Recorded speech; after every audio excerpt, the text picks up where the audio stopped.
Ustaz Tinggi, Ustaz Susilo Tomo dan yang lain, dan juga para jamaah bapak-bapak ibu-ibu rahimahullah. Puji syukur kepada Allah, alhamdulillah pada kesempatan malam hari ini kita kembali dapat berkumpul berwajah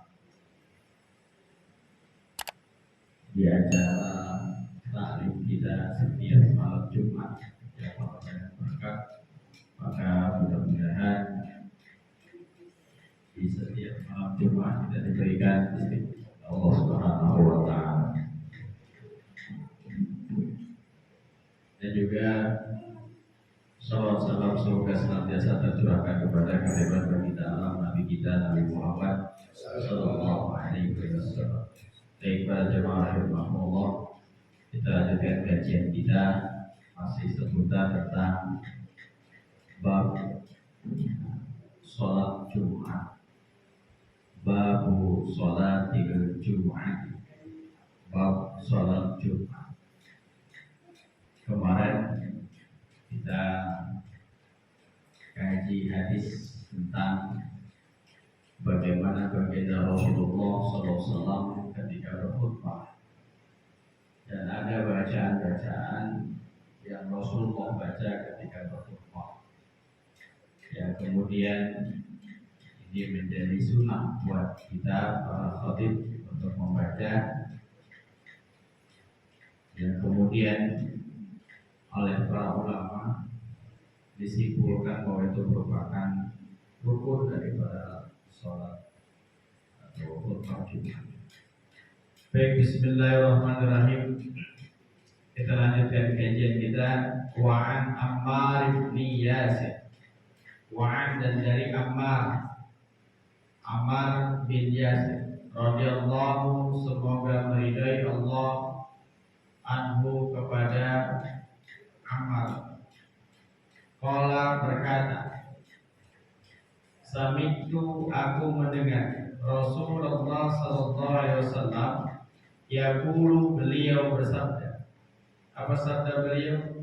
Inna qula, sesungguhnya panjangnya sholatir rajuli, salatnya seorang laki-laki atau seseorang, wa qisar, dan pendeknya khutbatihi, khutbahnya itu adalah ma'innatun,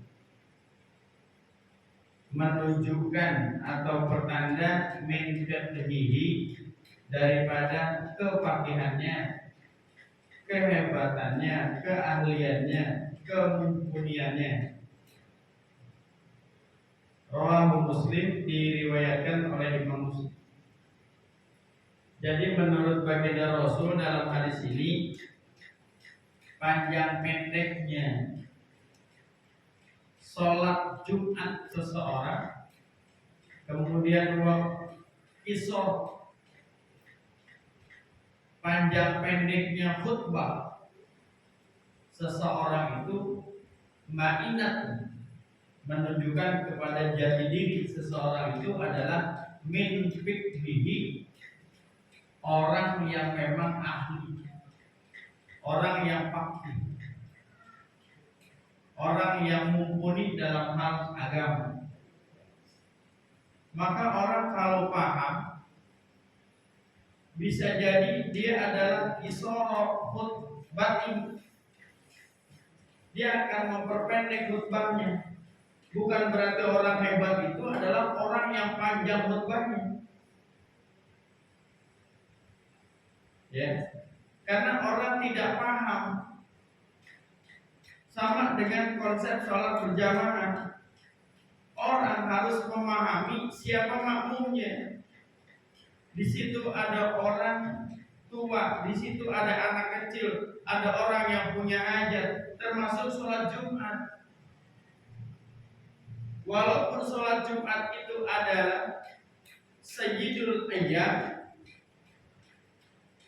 tapi orang harus paham bahwa memang ada perintah kewajiban setelah mengerjakan sholat Jumat, fantasiru fil ardi, untuk kembali bertebaran di muka bumi, untuk kembali nyari nafkah. Apalagi zaman sekarang emang sudah dibatasi.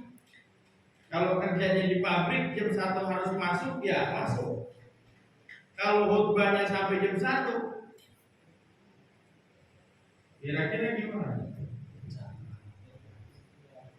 Lah, dia kan ngeliatin jam itu, ya kerja itu. Itu setengah 1, belum makan, belum rokok, belum ngopi, belum bisa. Udah itu dia. Makanya pantas dulu ada kejadian ketika si khotib lagi menyampaikan khutbahnya, diberhentiin, di stop, karena jam 1 lewat belum kelar. Betul. Jam 1 lewat belum kelar. Apakah itu orang hebat? Belum tentu. Orang hebat itu orang bijak. Orang bijak itu orang paham. Faqih itu adalah orang yang paham, memahami segala-galanya, bukan hanya sekedar keilmuan, tapi memahami wilayah sekitar, memahami sebab akibat, memahami situasi dan kondisi. Tidak semua dewa. Kalau dia ingin menunjukkan bahwa dia hebat dengan mampu ceramah 2 jam berturut-turut, itu bukan orang hebat. Orang yang hebat itu ketika dia punya maksud dan tujuan ketika berkhutbah, apa yang dia sampaikan bermanfaat tidak buat orang lain. Ada tema yang dia sampaikan, nggak mau kemana-mana, apalagi sampai menghina, ngatain orang, ngatain kelompok, ngatain ini. Kita itu sedang ibadah.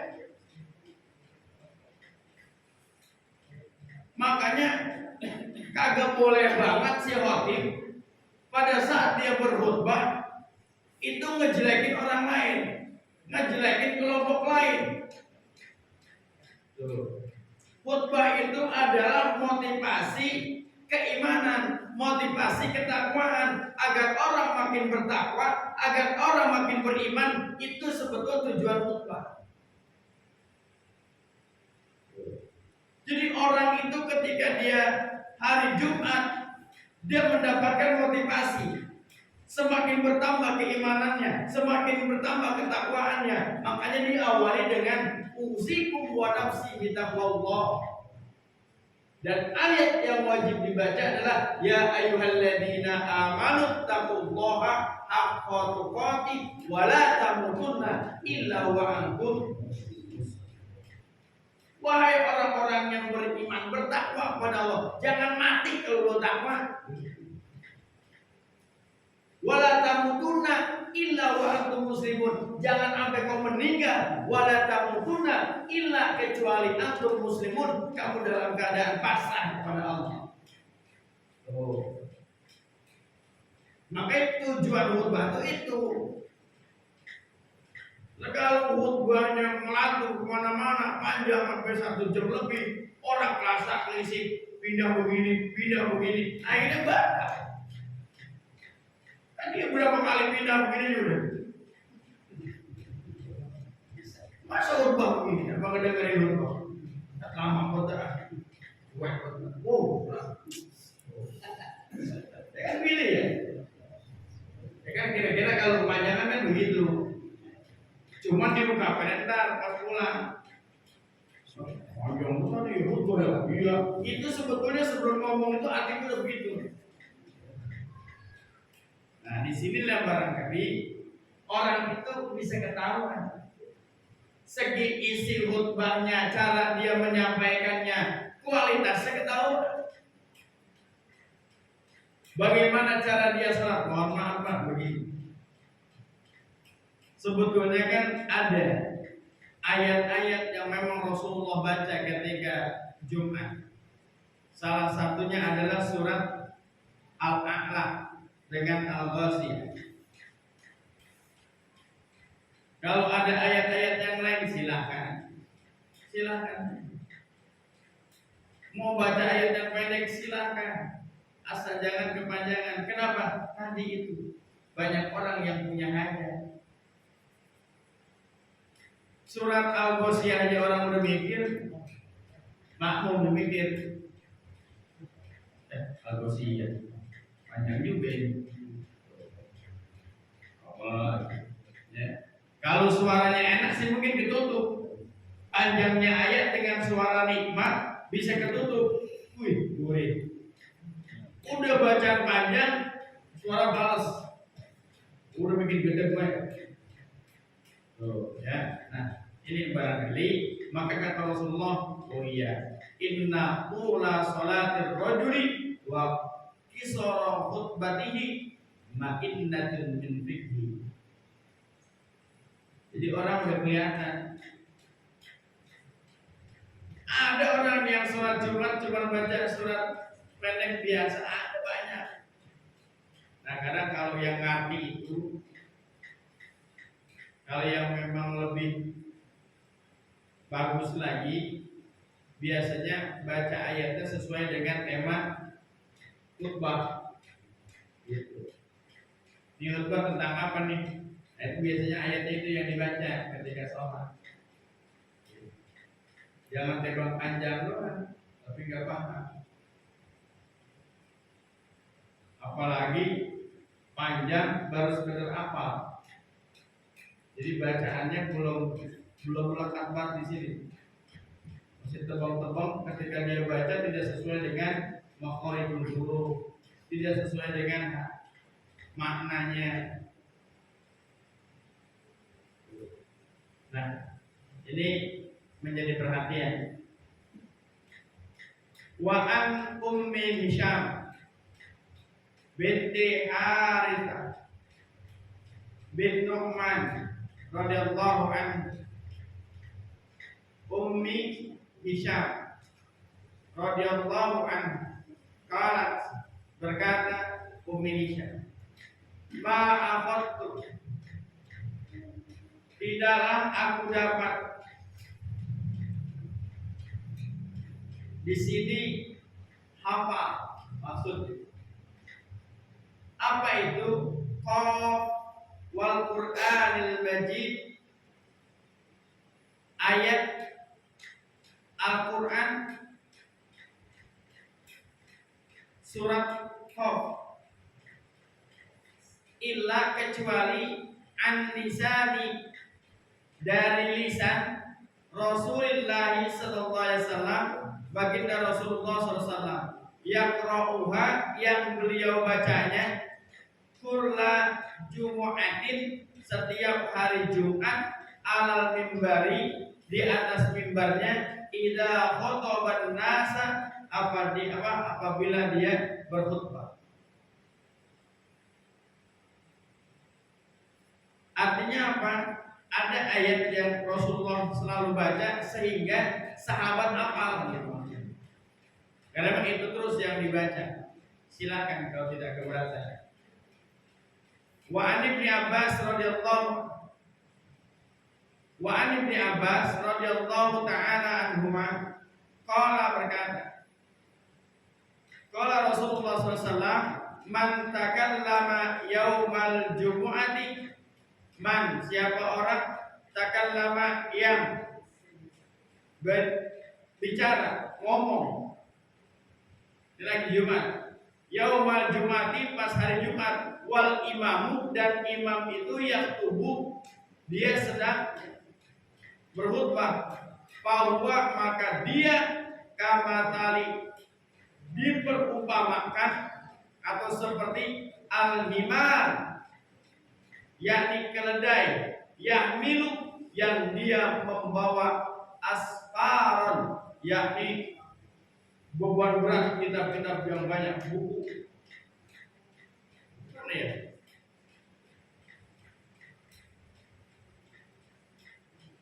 keledai, himar, yahmilul asfar, ketika dia membawa barang-barang yang berat.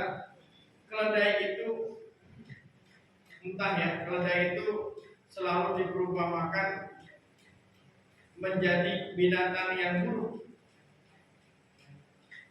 Dari suaranya, kalau seperti suara keledai itu buruk. Jadi perumpamaannya keledai. Termasuk di sini pun orang yang ketika dia berbicara pada hari Jumat, maka ketika si imam itu sedang berkhutbah, dia seperti keledai yang sedang membawa beban yang berat.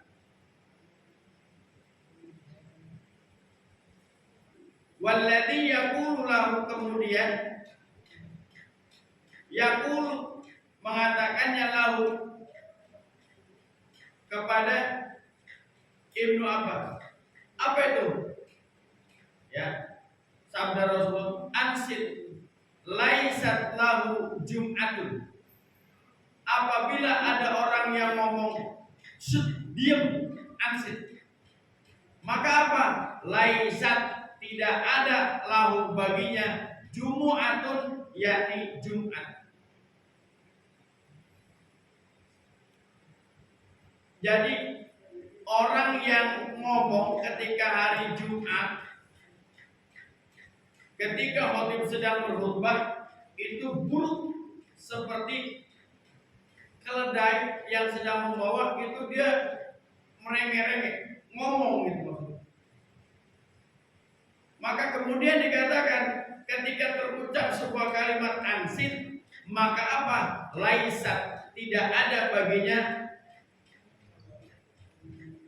Jumu'atun, Jumat. Jadi enggak dihitung sholat Jumat, orang yang ngomong diam. Baru ngomong gitu doang. Diam. Jadi bangun. Itu batal. Bagaimana kalau ada orang yang ngomong? Itu dia nggak belajar. Gimana cara ngasih taunya? Ntar pas pulang. Jangan pas lagi khutbah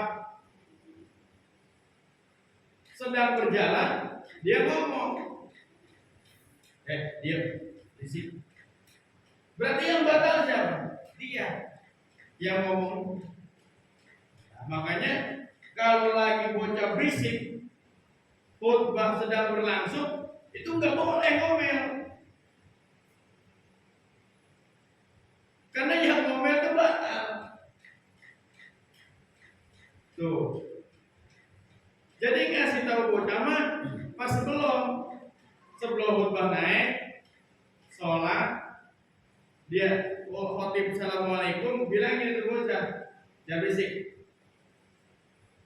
Ketika sedang khutbah, udah kita diam, tahan kita, ngomong kuping, wow kesel bener, diam.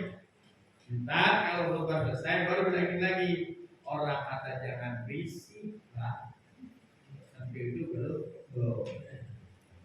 Baru dibilangin lagi, kalau sedang khutbah nggak boleh kelayapan sampai diri,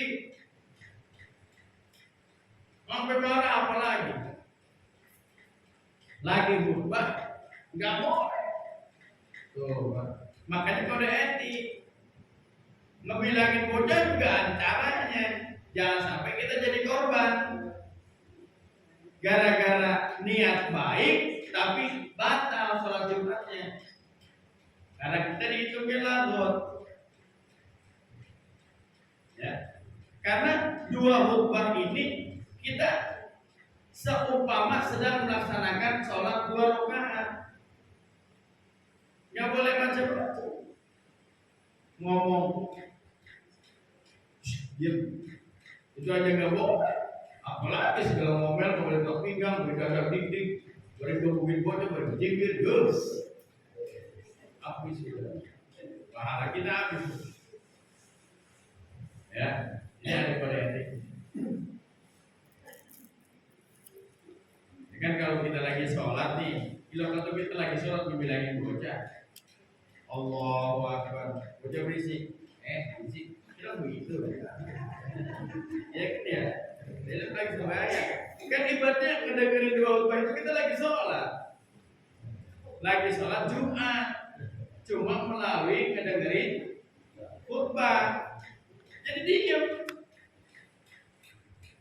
Maka ketika bangun, sebetulnya kan duduknya nggak boleh macam-macam, cuma duduk begini yang diizinkan. Karena khawatir tidur, kecuali kalau dia kuat. Makanya jangan makan dulu kata Rasulullah, biar kagak boga, mata kagak merem, leher kagak lemes. Makanya kalau makan kan perut keisi, leher lemes, mata merem. Ketika dia misalnya duduknya bukan duduk begini, berarti batal ya. Nah, ini kajian sholat Jumat. Maka jangan kita niatnya baik, ngebilangin. Nah, termasuk begini Pak. Ini rese juga memang. Orang tidur, giliran kotak lewat, dia tidur. Enggak kita bilangin kotak diem baik, dia jalan-jalan. Kita bilangin takut berlebihan.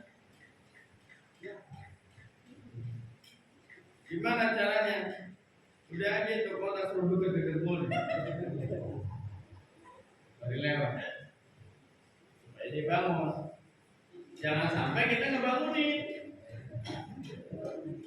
Kalaupun ngebangunin, cukup toel saja. Jangan segala, otak, batal. Ya, jadi cukup toel saja. Jangan segala ngomong lah. Ya. Makanya harus ada korban. Kalau anak-anak itu memang kan dia terpisah sebetulnya.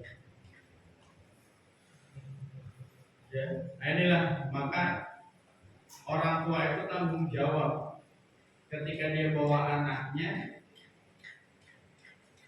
dia harus memimpin anaknya pada saat di dalam masjid. Bisa nggak anak yang tidak mengganggu orang lain? Ada di rumah itu sudah dikasih tahu dulu. Nah, ayo ikut sholat Jumat, tapi nanti jangan ribut ya. Kalau bisa duduk di samping bapaknya. Itu yang paling buruk gitu. Datang ikut sama orang tuanya, ada duduk di sampingnya. Tapi jangan duduk di barisan pertama. Ya. Barisan pertama itu sebetulnya khusus. Tapi jangan juga minder. Barisan pertama mau barisan ustaz. Kita beri belakangannya. Nah kalau kita ustaz lagi datang, kosong. Artinya yang lebih paham paling depan. Kenapa? Khawatir tadi si imam batal. Nah, kalau belakangnya bocah, kalau imam batal gimana tuh? Yang bocah ditarik, kan nggak bisa ganti. Itu makanya ini yang perlu apa ya? Betul-betul dipahami. Oh iya, kenapa sih orang-orang paham tuh harus ada di sini belakang imam persis? Karena khawatir nanti si imam. Kan kalau ngapa-ngapa sudah ganti. Tiba-tiba si imam sujud lama betul bangun. Hobi dia sujud lama benar. Sampai udah si imam di belakang binungnya. Udah juga kan? Udah juga. Nggak taunya emang kagak bangun. Harus paham berarti gantiin.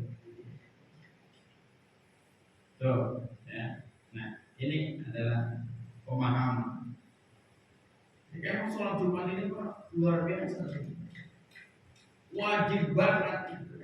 Kemarin itu dengan kalau bisa mah yang namanya sirojul, kalau bisanya apa namanya itu laki-laki, jangan sampai dia tidak sholat Jumat.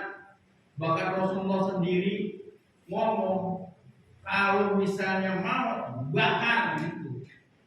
Orang yang kagak sholat Jumat rumahnya kita bakar. Dulunya. Tapi kan Rasulullah itu tidak safe. Iya, artinya nggak setega kayak gitu. Cuma memang saking wajibnya itu sampai kayak gitu. Yang kagak sholat Jumat Kalau perlu rumahnya dibakar. Saking sholat Jumat itu wajibnya luar biasa dan harus kaifiahnya itu diperhatikan dengan detail. Jangan sampai orang itu sholat Jumat hanya sekedar sholat mingguan, cuma datang doang sekedar mengumpulkan kewajiban daripada tetangga yang ngomong itu juga sholat Jumat. Ya. Akhirnya dia sholat Jumat, padahal bukan itu maksudnya. Salah satu momentum untuk meningkatkan keimanan dan ketakwaan pada Allah adalah di hari Jumat. Maka perbanyaklah zikir, perbanyak ibadah, perbanyak sujud, perbanyak ruku di situ di hari Jumat. Kecintaan kepada baginda Rasul, perbanyak sholawat itu di hari Jumat. Makanya hari Jumat itu adalah sayyidnya, rajanya hari, rajanya malam itu. Yang lain enggak kita istilahnya biasa. Keramatnya itu di situ. Maka itu hari Jumat jangan sampai lewat. Nah, baik, itu kajian kita. Sebelum disudahi, khawatir nanti ada yang ingin bertanya tentang apa, silakan saya berikan kesempatan untuk bertanya. Ya, barangkali ada jamaah yang mau bertanya, baik itu masalah sholat Jumat ataupun apa, ya silakan. Ada Pak? Ya.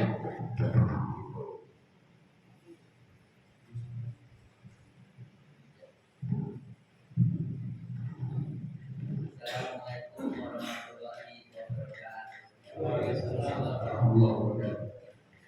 Bertanya Pak Ustaz, saya pernah sholat Jumat 2 kali. Di mana Ustaz salah dosanya diampuni atau tidak? Tidak sholat Jumat 2 kali. Apa ada usul? Ada usul. Ini apa tinggalan? Enggak, artinya begini maksudnya. Ada uzur syar'i enggak? Sakit. Uzur syar'i itu sakit, hujan, atau ada halangan apa sehingga kita tidak sholat Jumat gitu. Kecuali males. Ya,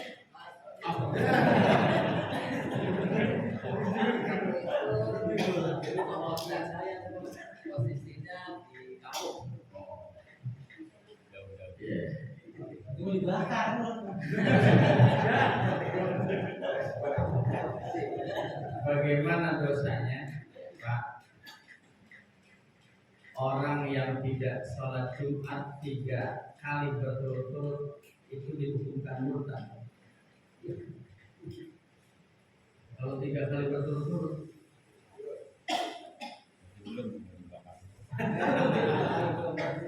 iya, dengan sengaja ya.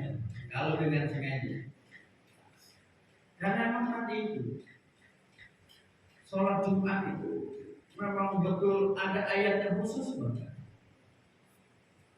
Bukan hanya sekedar Rasulullah yang menyampaikan, Allah sendiri yang mewajibkan sholat Jumat.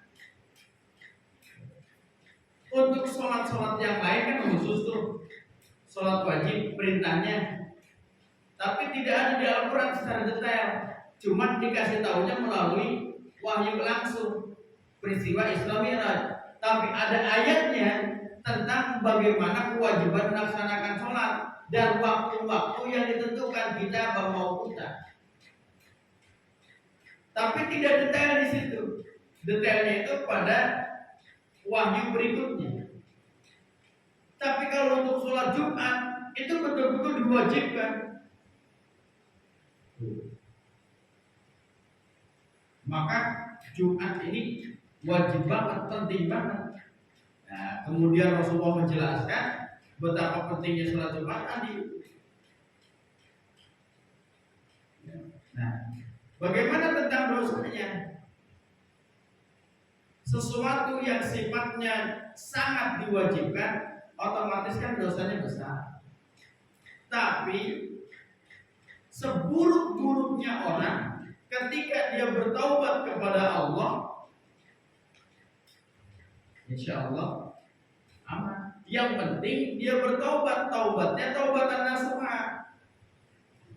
Jangan pakai malas lagi nanti. Kalau muncul lagi sifat malas, itu yang kemudian makin berat dosanya. Tobat sambal, tapi tobat tapi dimakan lagi. Iya. Nah, begitu. Kalau misalnya sekarang kita menyadari kesalahan, kenapa? Kan baru belajar. Saya nggak tahu sebelumnya bagaimana kewajiban sholat Jumat. Segini pentingnya Rasulullah SAW menyampaikan. Kemudian dirundung rasa malas luar biasa. Kan nggak tahu. Sekarang udah tahu, masih malas juga. Jadi bakar. Nggak tahu aja. Allah maafkan. Kan salah satu bentuknya begini, Pak. Orang yang nggak tahu itu tidak terkena hukum. Orang di gunung, dia tinggal berdua-dua. Kemudian apa? Tidak mendengar atau tidak megang handphone, tidak ada televisi, tidak ada listrik, tidak ada apa, tidak mendengar suara azan, tidak apa. Itu di gunung. Dari mulai keprot kecil dia di gunung. Jadi si Raja Rimba. Ya, temennya Tarsan gitu. Tarsan itu pada dosanya. Kalau memang dia nggak pernah mendengar sama sekali penjelasan tentang kebenaran,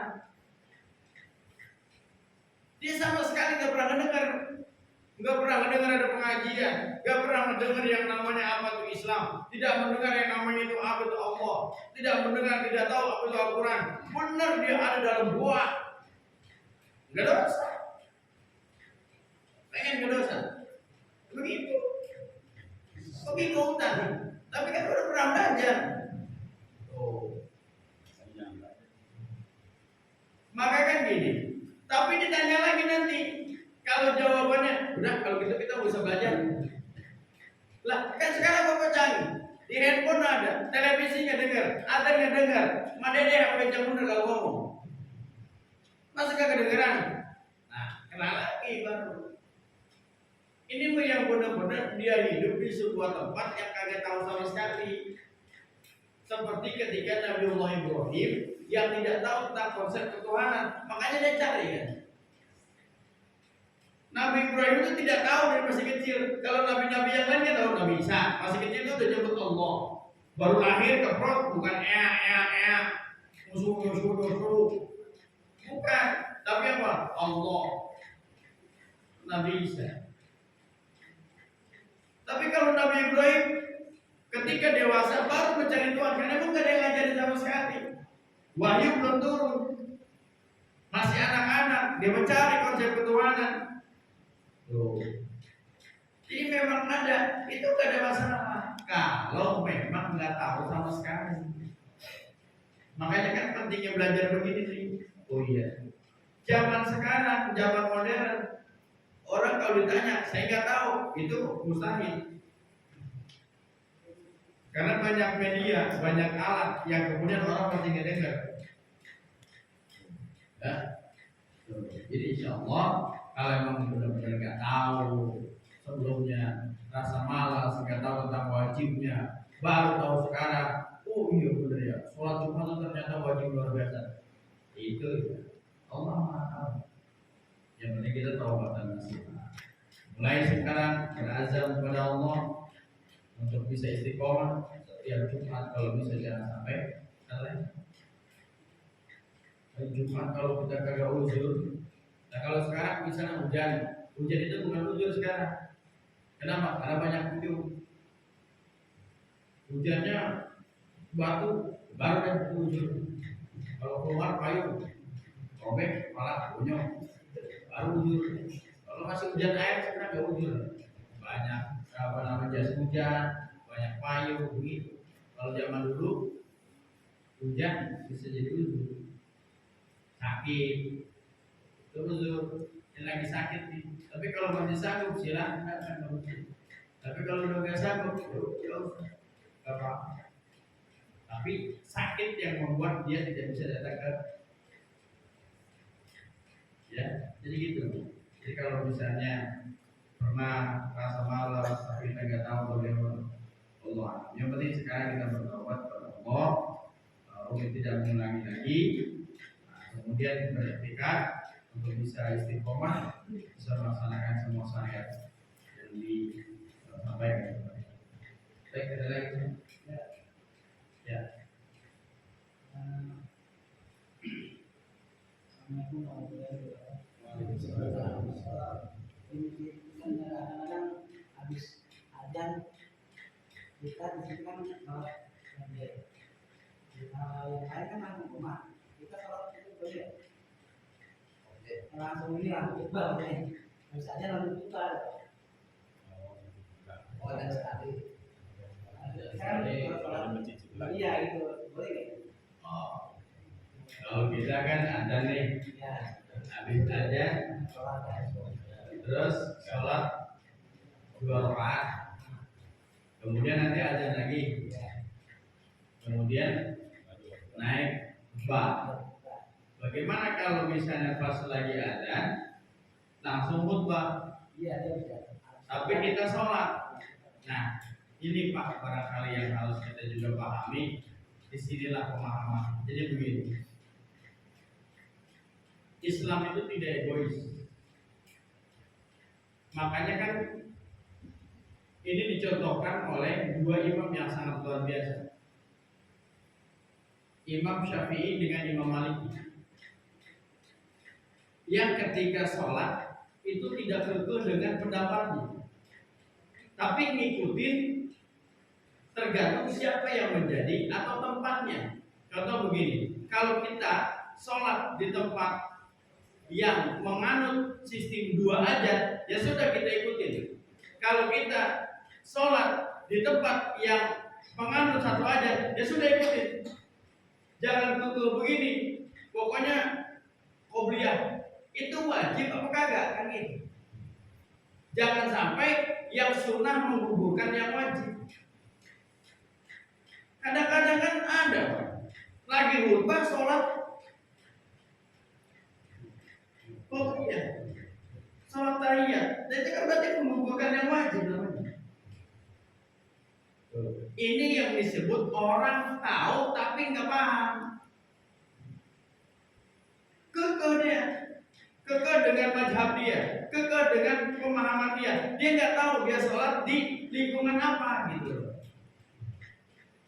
Imam Asy-Syafi'i ketika bermakmum dengan Imam Malik misalnya nggak pakai kunut, Imam Syafi'i nggak pakai. Imam Malik ketika dia bermakmum kepada Imam Syafi'i yang menggunakan kunut, Imam Malik pakai kunut. Ngapa giliran di bawahnya beribut? Artinya apa? Memang silakan kita bermazhab, tapi kan nggak boleh fanatik mazhab. Kenapa fanatiknya? Karena kalau kita fanatik, nanti begitu. Bisa jadi kita kekeh nih. Habis sholat biasanya kita habis aja biasanya kita sholat qobliyah. Sementara di tempat yang tidak melaksanakan itu, lah berarti kita melaksanakan yang sunnah tapi menggugurkan yang wajib. Makanya Pak, kita itu harus lurus. Yang penting melaksanakan kaidah sesuai dengan syariatnya. Utamakan yang wajib dulu, baru yang sunnah-sunnah. Contoh kayak begini, nih, alasan ada pusing gitu. Kan kodok puasa sama sholat sunnah, puasa sunnah Syawal. Dahulukan mana coba? Hah? Kan seharusnya kodok dulu kan? Kenapa? Karena kalau kodok tidak dikerjakan kemudian meninggal, dosa kita. kita puasa sunnah Syawal sama dengan kita pahalanya 1 tahun kan? Akhirnya apa? Kodonya terbelakangan. Itu sama saja mengalahkan yang wajib. Tuh Pak, itu ada yang begitu. Kemarin ngadu sama saya, kita lagi perjalanan nih ke Bogor, mending jauh Bogor dekat. Ya, ke Bogor. Kita sudah kasih tahu sama semua kelompok rombongan kita. Kita nanti pulang setelah asar. Nyampe jam 10. Sholatnya sholat zuhur, langsung dia di jamak takdim.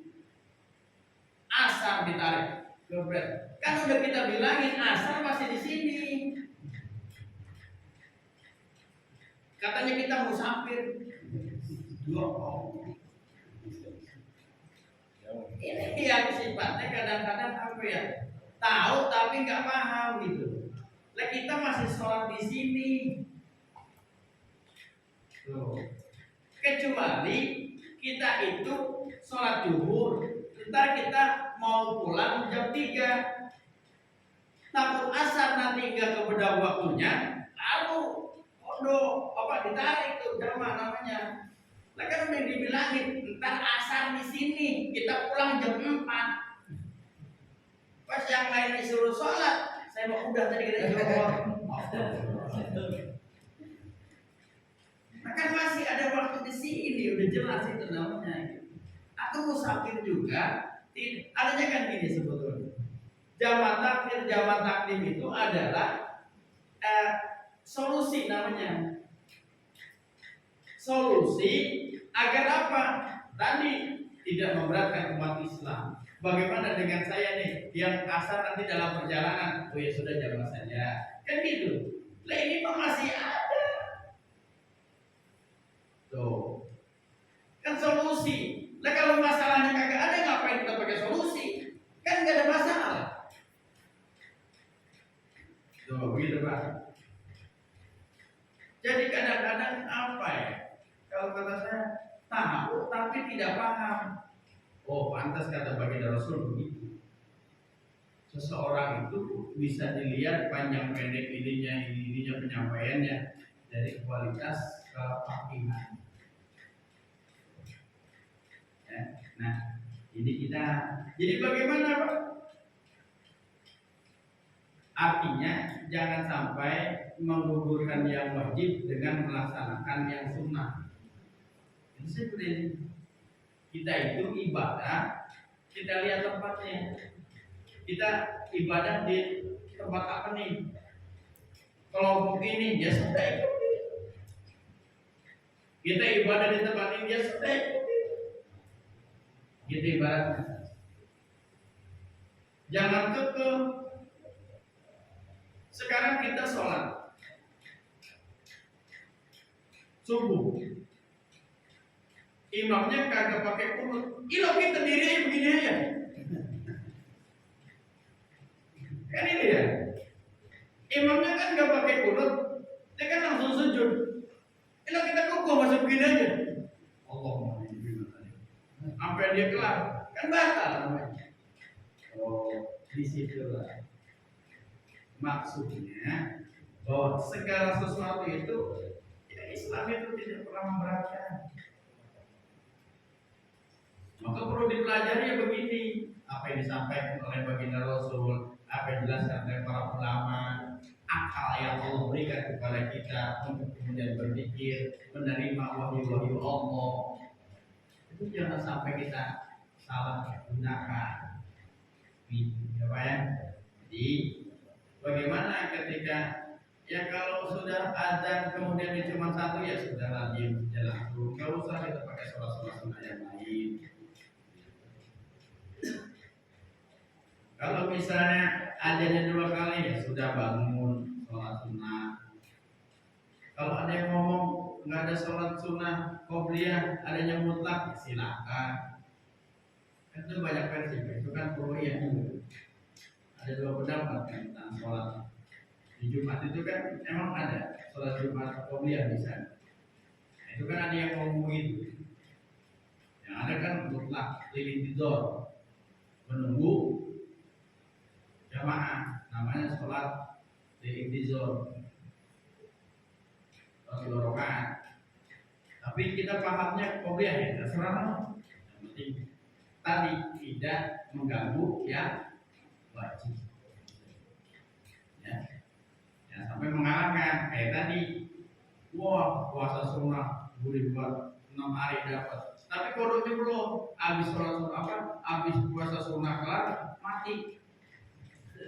Ini belum goblok. Kan berat ya. Wah, maka utamakan yang wajib dulu.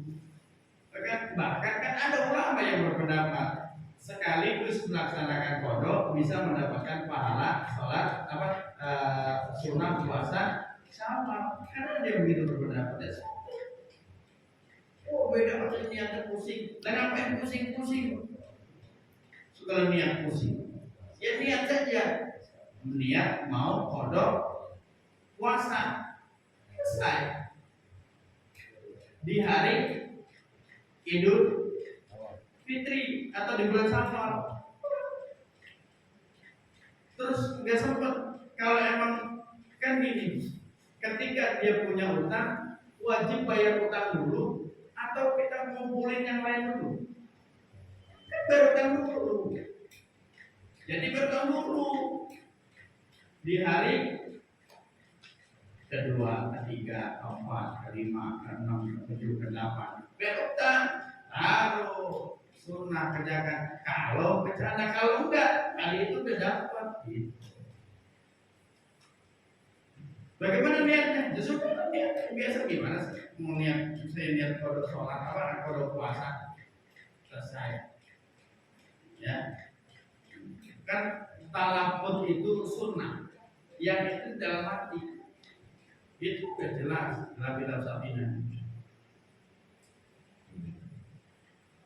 Ya baik, nanti jawab kalau ada pertanyaan lagi. Sudah 8:30. Ya takut bapak belum bermakan.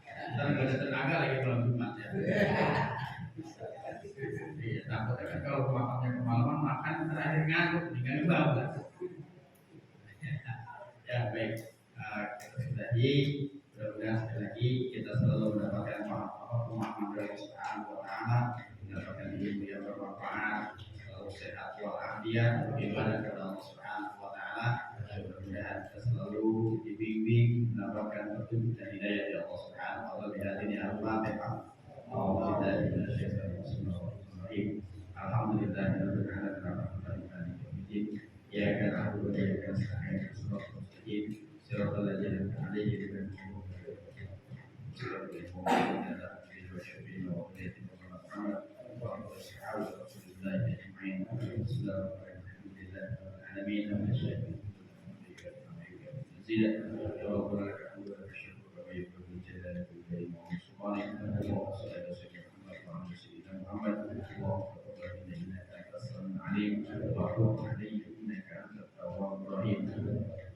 وَأَعْطَاهَا سُلَيْمَانَ وَكُلًّا آتَيْنَا حُكْمًا وَعِلْمًا وَشَكَرْنَا مَا عَلَى الْجِبَالِ يُسَبِّحْنَ اللَّهَ وَكُنَّا فَاعِلِينَ سُبْحَانَكَ لَا عِلْمَ لَنَا إِلَّا مَا عَلَّمْتَنَا إِنَّكَ أَنْتَ الْعَلِيمُ الْحَكِيمُ اللهم انفعنا بما علمتنا وعلمنا ما ينفعنا وزدنا علما الحمد لله في الحال اللهم إنا نسألك علما في الدين والدنيا والآخرة وعملا متقبلا ورزقا طيبا كثيرا مباركا اللهم يا ذا الجلال والإكرام اغفر لنا ذنوبنا واغفر لنا ربنا آتنا من ربنا وفي الآخرة حسنة وقنا عذاب النار وأخرجنا من النار يا رب العالمين وصلى الله وسلم على رسول الله سبحانه وتعالى يصفون والسلام على المرسلين والحمد لله رب العالمين.